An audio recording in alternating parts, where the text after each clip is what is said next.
In this video, I'm going to be teaching you how to warp an image in Canva. So the first thing you want to do is log into your Canva account, and you will either land on the home dashboard or the templates dashboard. Now, once you're inside of Canva, navigate over to the left-hand column of menu options and click on projects. Now, when you do this, Canva will open up all of the projects that you're currently working on. And what you want to do is locate the project that you'd like to warp an image in. So I'm going to pick this. Once you've selected the project, Canva will open it up in a new window inside of Canva's design editor.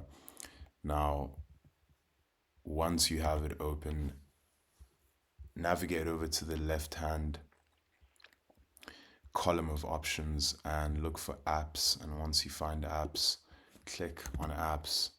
Now, inside of the apps side peek that opens up on the left-hand side of your screen, look for the search bar, click into it and type in warp image and hit enter.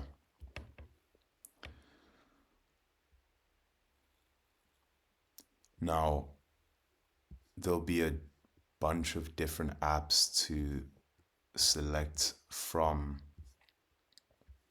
and since we're trying to warp an image, we are not going to choose text warp. Instead, we're going to select warp brush. So click on that, and once you do, you will see information about the application, such as the description, as well as the permissions that it will require. So once you've been through everything, click on open.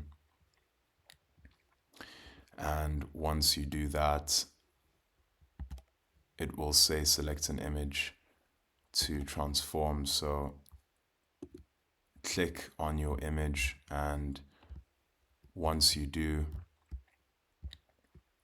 you will see the notification disappear, and all of these options will now be accessible to you. So since you want to warp, click on warp, and there'll be two configurations: brush size and brush strength.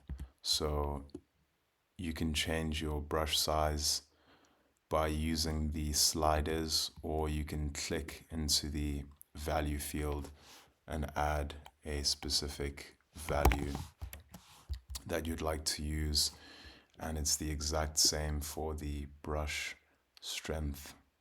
So let's quickly test it out. Let's say I want to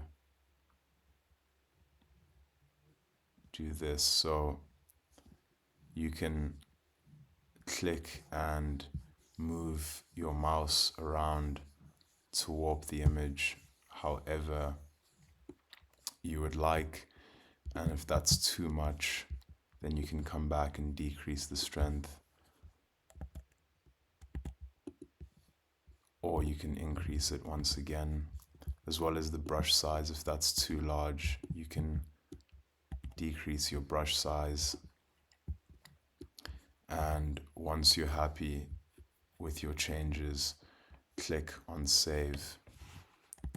So you also have different options available to you. You can use the grow option. You can use the grow option as well, and it has the exact same configurations.